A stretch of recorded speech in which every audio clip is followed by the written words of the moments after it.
Thank you, Sister Virginia, for introducing me to this audience.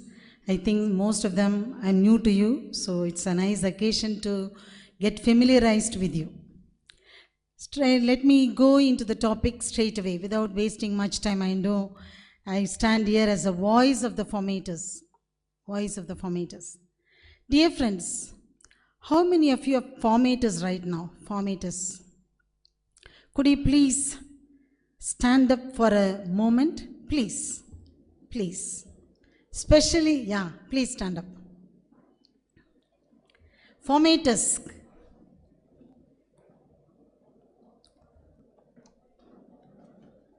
Wow, great. Shall we all give them a big hands? Yeah?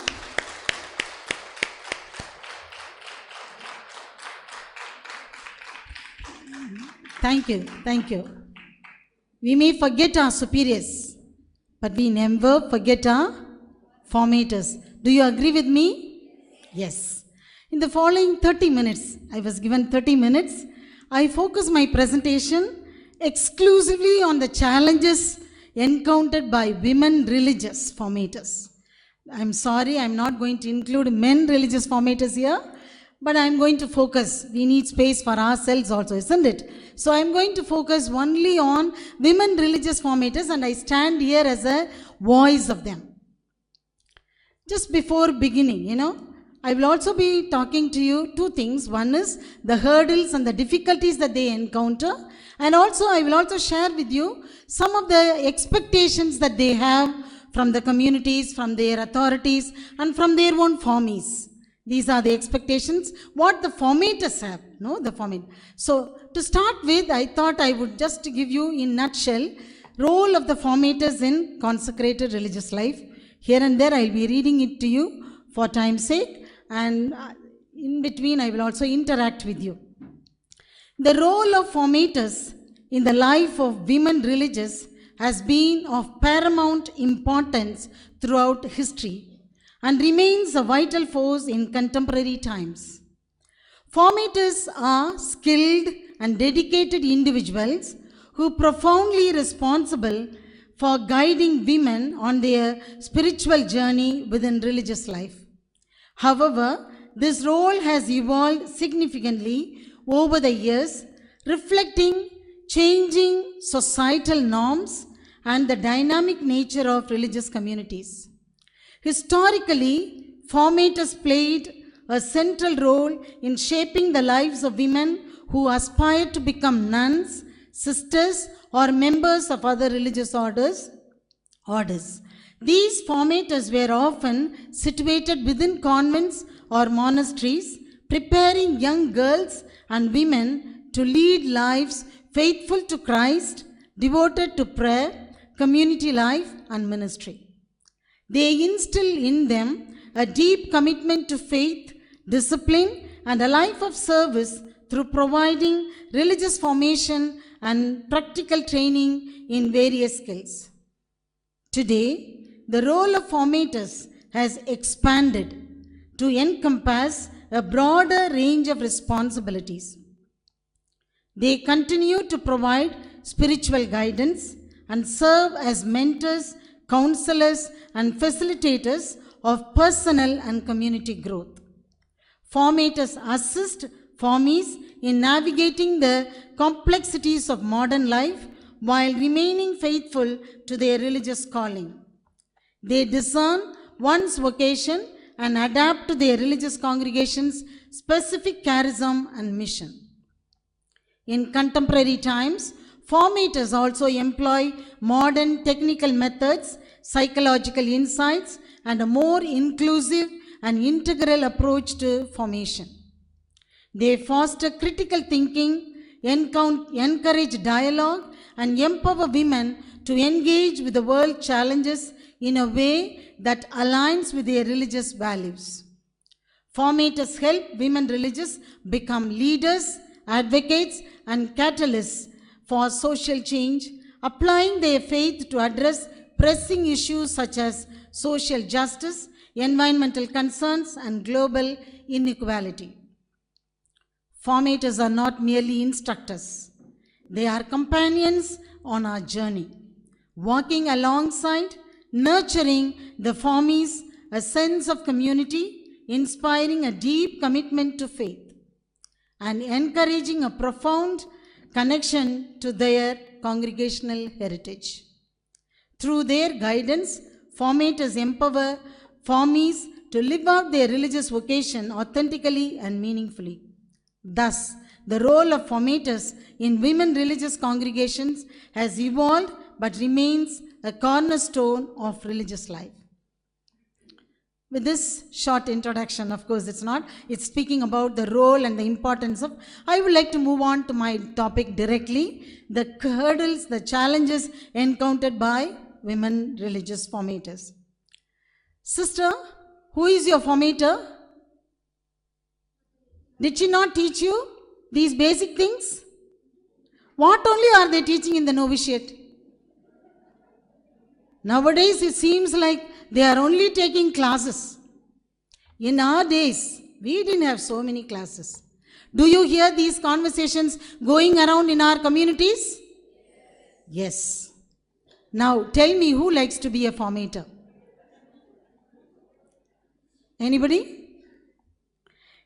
When things go wrong, especially with the younger sisters going against congregational traditions and not following the rules, the blame is always on the novitiate mistress or junior mistress.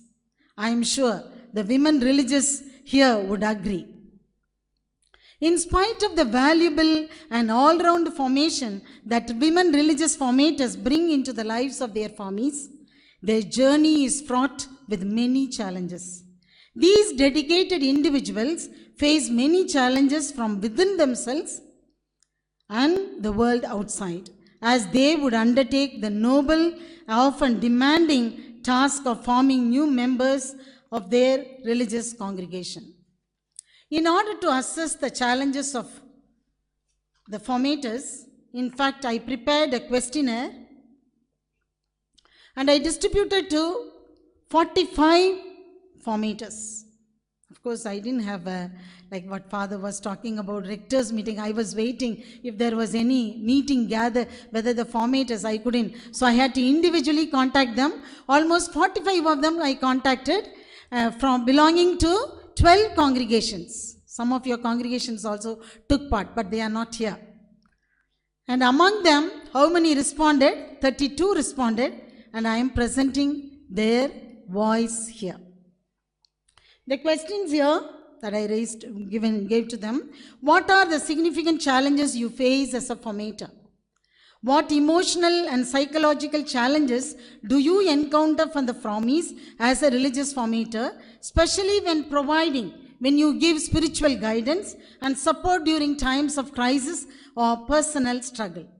What are your primary challenges when you give religious teachings, giving religious values? What challenges do you face in helping formies discern their vocation and fulfill their religious commitments?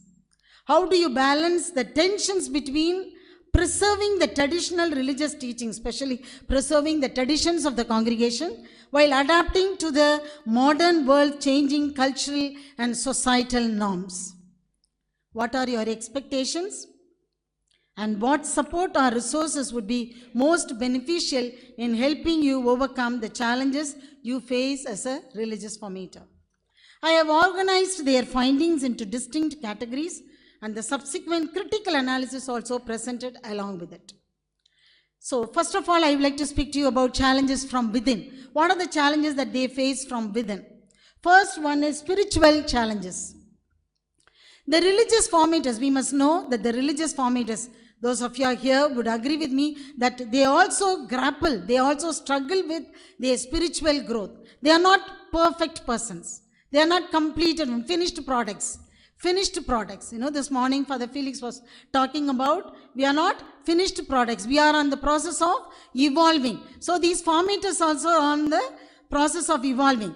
So they often grapple with the spiritual growth and commitment. In their faith journey, they experience doubt, spiritual dryness, a sense of inadequacy. It goes on. Balancing their spiritual development while guiding and mentoring others can be a profound internal challenge. Second one is an emotional challenge. Emotional demands. The emotional toll of being a formator can be significant. They must continually offer empathy and support to those they are guiding, which can be emotionally draining. Formators are just for everybody's, even those who are at the beginning, those formies who are here. When I mean formators, they are pre-novice mistresses, novice mistresses, and the junior mistresses. And when I am using the word formies, they are pre-novices, novices, and the juniors. I am focusing on to them alone. Okay. So the emotional toll. So formators also experience personal emotional challenges, such as dealing with their own emotions of frustration, impatience, or disappointments when facing resistance or obstacles in the formation process, or a lack of understanding from the higher authorities. Suddenly one day one junior is found, she escaped. They don't know where she went. Big problem. Suddenly the novice comes and tells, I would like to leave the congregation. No reason. Just, there are so many things that they have to go through, a lot of frustration that they go through. The third important thing that they were expressing was self-identity and role conflict. In fact, one sister Sangeeta, a good number of them were they saying, I often wonder whether I am fit to be a formator. Some women religious formators struggle with their sense of identity and purpose. They question their effectiveness in their role, leading to self-doubt or an understanding of confusion about their calling and interest and ministry of formation within the religious congregation. Among the respondents, 64 of my respondents, they said they were forced to take up the role of. So you can imagine how they would enjoy, whether they would enjoy being even if I ask how many of you were forced to take up, you are asked to take up because you looked a little spiritual maybe, or calm or quiet, we don't know, no? You have to ask your generals only. Now, there is a balancing between personal life and personal role. You have your personal life, you have your personal need, and there is a role you have to play as a formator. As a formator, you have to always edify. People when they ask, do you like to be in the novitiate community? No. That's a place you have to constantly edify the novices. At least, so it happens. There is a struggle that they have to go through. Another important thing that they go through, the challenges from within, is the theological and philosophical challenges. As formators, good number of them encounter intellectual challenges related to theology and philosophy. They must continually deepen their understanding of their faith and its teachings to effectively guide those under their care, because they need to constantly update. If you are not updating, you become outdated. Simple. There is another important thing, cultural differences. Effectively handling, today all of us know in our formation house we have candidates belonging to different cultures. Effectively handling the cultural differences and views between formators and those they guide is challenging. Formators often must deal with and fix any biases, preconceived ideas. Many religious groups assign retired sisters to guide newcomers in the early stages of their formation. However, this might not be very helpful for today's new members in some areas, because this morning we saw. Next one is burnout and stress. Sometimes formators experience high levels of stress and burnout due to the demanding nature of their roles. Within the community, sometimes they are responsible of every area. Sometimes they have problems with their own community superiors, they have their problem with their own, the assistant maybe, there are a lot of things. So what happens sometimes, instead of sharing with them, they themselves may be carrying out the task. So it becomes their moments of, they get burnt out and stressed out. And they lack time to take care of themselves. There is another important challenge that comes from within, gap between the past and the present. Some formators always live in the past. Recalling their novitiate experience with the past is the best attitude. They'll say, in our days, when I was in the novitiate, some people still they live in the novitiate. It happens. And however, this approach is not well received by the present day formees who seek relevance and adaptability in their formation. When formators insist on the superiority of the past, they risk alienating themselves from the formees, hindering effective communication and mentorship. The next one is soft and sweet. There is a tendency among higher authorities to appoint gentle and kind sisters as formators, even if they lack capability and creativity. Some formators stay in their role for a long time, like 10 or 12 years they are formators, or move through different stages, starting as a pre-novice mistress for 6 years, again as a novice mistress they will become, again as a junior mistress, then they will become provincials, and it goes on. This repetition can lead to outdated training methods, which poses a significant challenge for the formation process. Thus, these internal challenges can test women religious formators from within their emotional, spiritual, intellectual resilience, making their roles even more complex and demanding. From here, I would like to move on to challenges from out. The role of formator, whether in the context of teaching, instructing, mentoring, or any other formative setting, is demanding. We shall see some of the challenges the formators face from the individuals they guide, from the formees they guide, and their interactions with the congregation members. A careful analysis of the data reveals several vital points encompassing various psychological, emotional, intellectual, spiritual, and socio-cultural dimensions. They are as follows. Psychological and emotional challenges. Today, the formators say, the 60% of the formators say, there is resistance from the formees to cooperate. 60% of the formators say that when candidates joining the religious life, they already have strong beliefs and habits. Already habits are being formed. Beliefs are being formed. So it becomes very tough for them to guide them through the necessary changes. This resistance might come from fear, doubts, or being attached to their old way of life. The formators have the challenge of assisting these individuals in dealing with and overcoming this resistance. Sister Prabha, she says, many formees join the congregation with unhealed psychological wounds and memories of the past. In an in-depth interview, she was saying, they find it difficult to open up and seek assistance. I must be patient like elephant. I don't know whether elephant is patient, but she uses a word, okay? I thought elephant is not patient enough, but she uses the word, I must be patient like elephant to guide them in the right direction.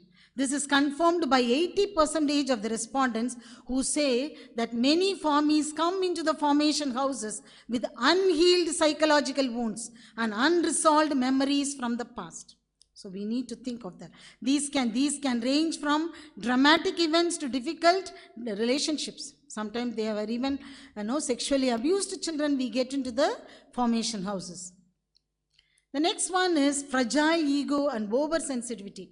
Almost all the respondents agree that formees often exhibit a fragile ego and heightened sensitivity, manifesting in emotional responses, a reluctance to accept criticism, and an inclination to take offense quickly. Some of the formees grapple with unresolved grievances and experience mood fluctuation.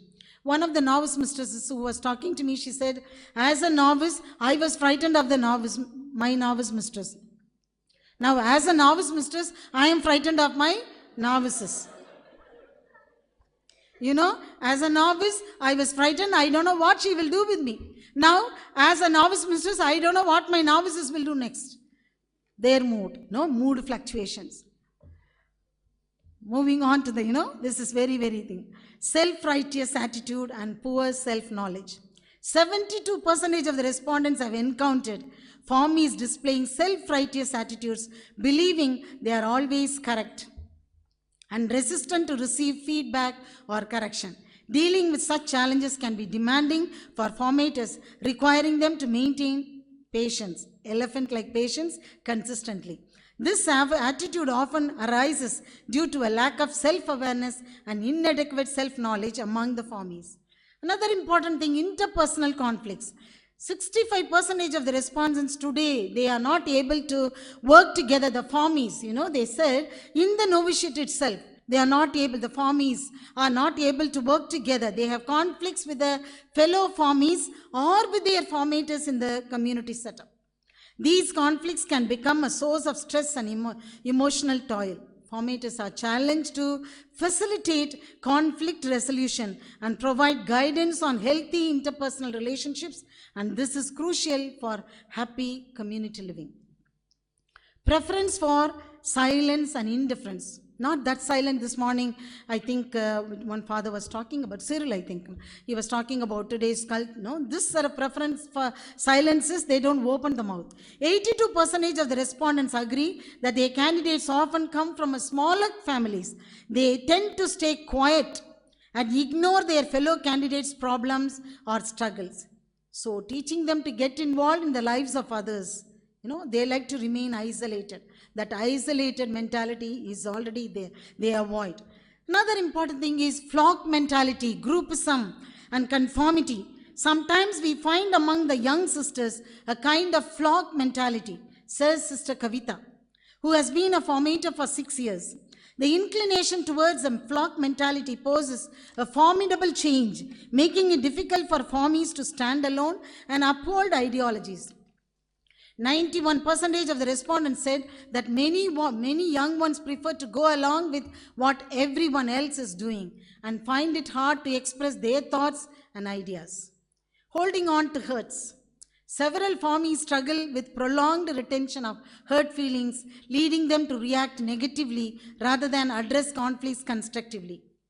6 months ago, 1 year ago, so they start collecting hurts. I myself have this beautiful experience of seeing formies.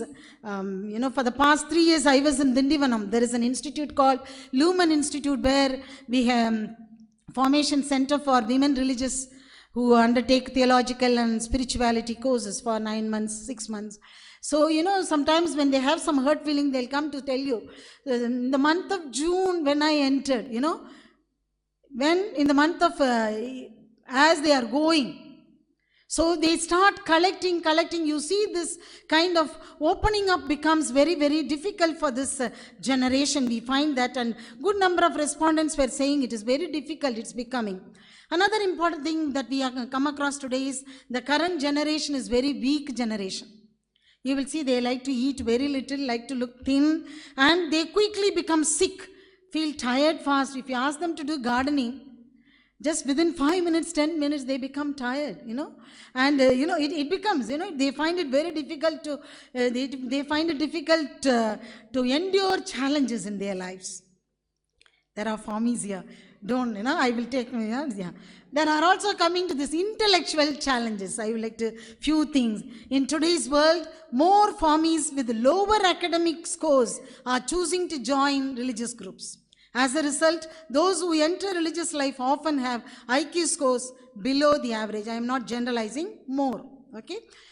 76% of the respondents are of the opinion that formies often struggle with prioritizing and pre-planning their activities, frequently fixating on one task to the detriment of others. They often get stuck on one thing and forget about other important tasks.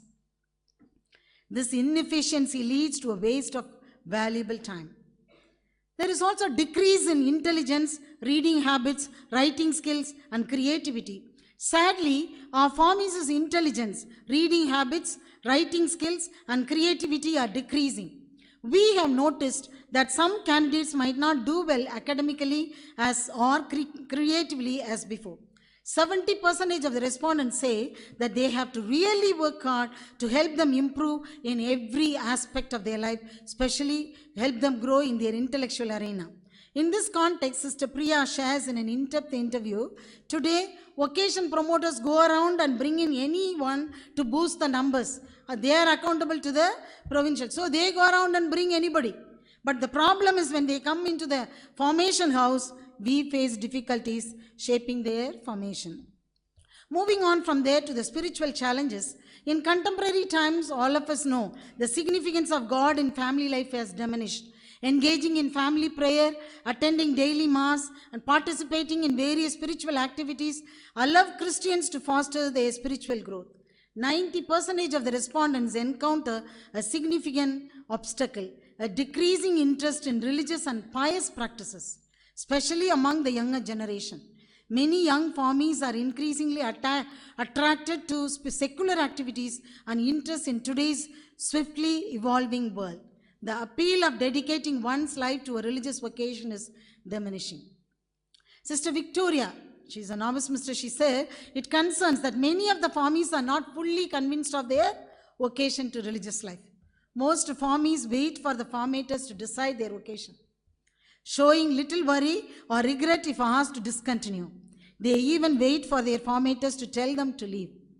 And she was just sharing, she was sending one novice had to go. No, she was leaving, her own problem. And finally, as she was going, she went to the novice mistress and she said, sister, don't worry, take care of your health, you are not eating well. You are not eating well, don't worry. And then after a week, she called her back, no? She was not worried. Mistress was worried. You understand that? So it was her concern, my God, what she will be doing. But she is ringing up and telling, how are you, sister? Please take care of your health. I am fine, you know. So that's the mentality. Not it's a decreasing interest in religious vocation. They take cool when they leave. You know, that's okay, fine. No. Another important thing is crisis of faith. As formies delve deeper into religious studies, rituals and practices, they experience periods of doubt and questioning of their faith. Most of the religious ritual that we have, many of them, they don't go with that. They are not, convinced of that. Still, because we looking at our face, okay, this sister is charismatic, so okay, they go. This sister is socially oriented, okay, they go. You know, they go according to the formators. This is what is happening. Silence, solitude and contemplation. The skill of embracing silence and solitude to nurture a reflective and contemplative mindset is unfamiliar to many formies today. Setting aside time for quiet contemplation proves challenging for most, as they are more inclined towards constant buzz of a noisy world. Viewing prayer as unproductive. One of the junior misters was saying, one junior was constantly, she was consistently doing other works in the room during meditation. She went to ask her, what is that you are not coming? She said, rather than merely sitting in the chapel with my mind elsewhere, I prefer completing this work. 10 minutes of prayer is enough for me. Assisting them in their prayer practice has become a significant challenge for the formators. 72% of the respondents say that helping them to pray has become very, very difficult. Retention of vocation. They think of leaving the congregation even for little corrections or minor problems. They find it hard to spend quiet time in prayer for careful decision making. Instead, they quickly decide to leave. Shares Sister Sharmila, who has guided her novices for the past 5 years. Attracting and keeping vocations has become a complicated task for the formators. The next one is lacking permanency. Today's generation don't want permanency. They like temporary. The pursuit of a religious vocation necessitates a sense of stability and permanency. Today's formies exhibit a preference for temporary commitment over permanent commitment. Sister Muller stated that her juniors openly expressed the difficulty of living the same monotonous life until the end. For instance, she said that when she spoke about a life of perpetual commitment, 60% of her formies felt that religious life was not adventurous, but dull. So they prefer to make a temporary commitment. Their opinion is shared by 51% of my respondents. Now from here, we move on to the socio-cultural factors, how it affects the formies. In the Indian context, religious formators also face the unique challenge of guiding individuals from various cultural backgrounds to find their unique place within their religious community while respecting and embracing the diversity of cultures. Cultural pluralism in India means that individuals belong to a specific cultural tradition but engage in practices and rituals from other cultural traditions. For example, a formie from Karnataka is undergoing formation in UP. In such a diverse environment, religious formators play a crucial role in nurturing spiritual growth while promoting unity among the formies. Their task is not only to educate and guide the formies, but also to celebrate cultural pluralism that defines India. So as a result, when they don't celebrate, what happens? There is always, the gender and leadership roles. Certain formies come from highly, patriarchal culture and society. So it is very difficult to form them as leaders because so much of patriarchal attitude has gone in. They don't want to come up. They always consider men as superior, worship them. They come from that type of culture. They are not empowered or conscientized sufficiently. So it becomes very difficult for them. Another important thing is cultural differences. Sister Mary Thomas, she said, I have novices from 6 states in India. She is a novice mistress. And she said that she has novices from 6 states. And she comes from a state, and she says, I come from a state to which no novice belongs. That means she comes from entirely a different state to where the novices belong to another state. This is what happened. 62% of my respondents said that they are in charge of the formies who don't belong to their culture. Sisters, let us become aware of it. Formators and formies come from different cultural backgrounds and generations, leading to misunderstandings and communication challenges. It's a great challenge. Coming to the next important thing is financial realities in religious vocations. In an in-depth interview, Sister Priya shared that she regularly receives formies from economically poor backgrounds. She conveyed the sentiments of her formies, stating, being in the congregation, I have everything and my needs are met. Sometimes I even have too much. However, my family suffers from a lack of food and medical care. So, I feel guilty staying inside the congregation. In contemporary times, many religious vocations originate from families with limited financial resources. Occasionally, formies realize that they enjoy a better quality of life, food, and comfort than their family members.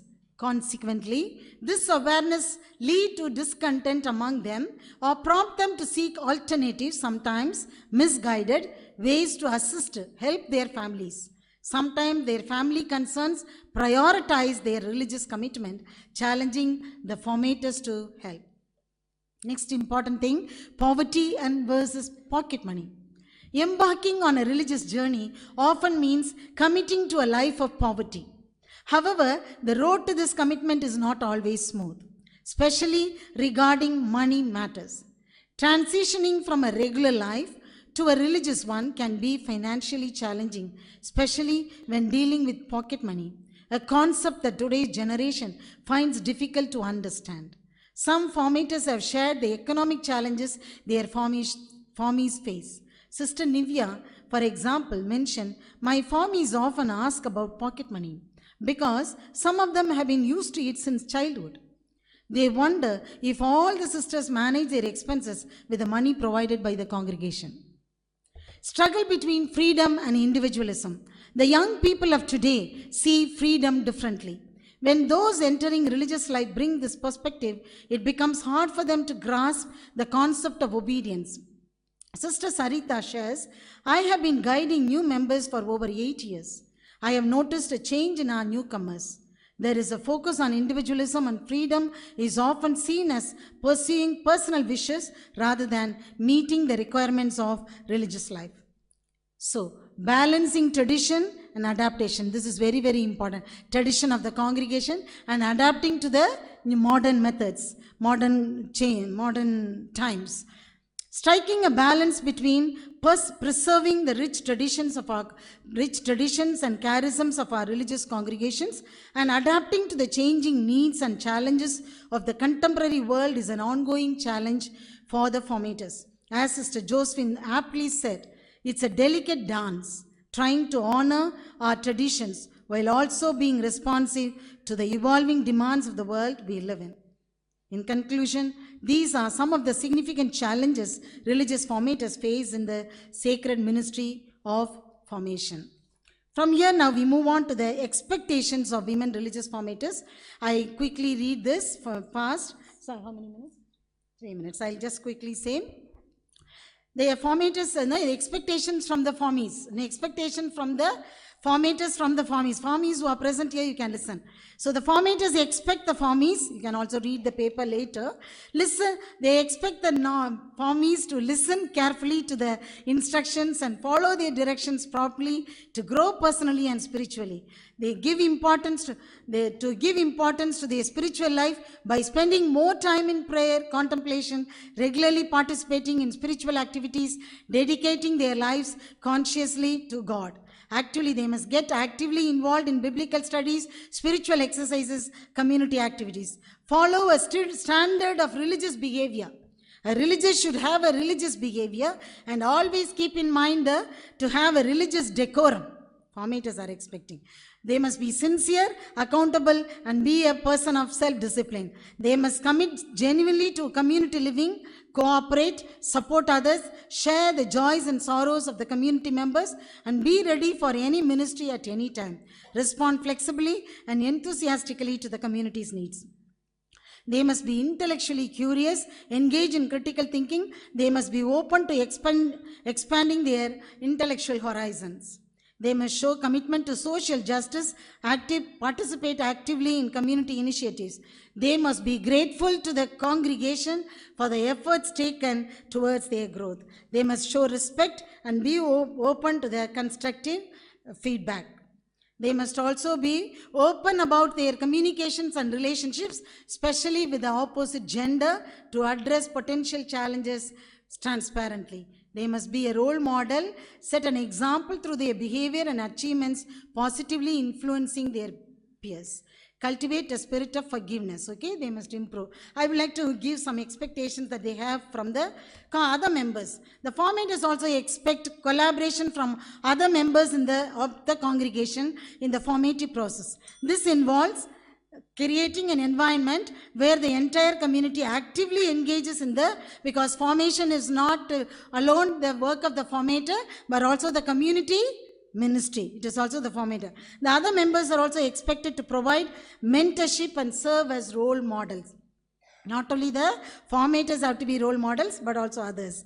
And they must also appreciate others, and they must embrace differences in backgrounds, cultures. And the other important thing that the formators want everyone in the congregation to share ideas, worries, and support each other freely. It's better than talking behind the backs of the formies or the formators. A culture of transparency and trust where dialogue is valued and conflicts are addressed with a spirit of reconciliation. The last one, they have some expectations from the congregational leaders, the generals and the provincials.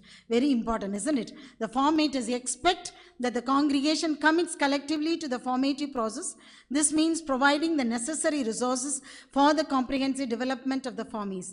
The understanding is that investing in individuals' formation is an investment in the congregation's future and mission.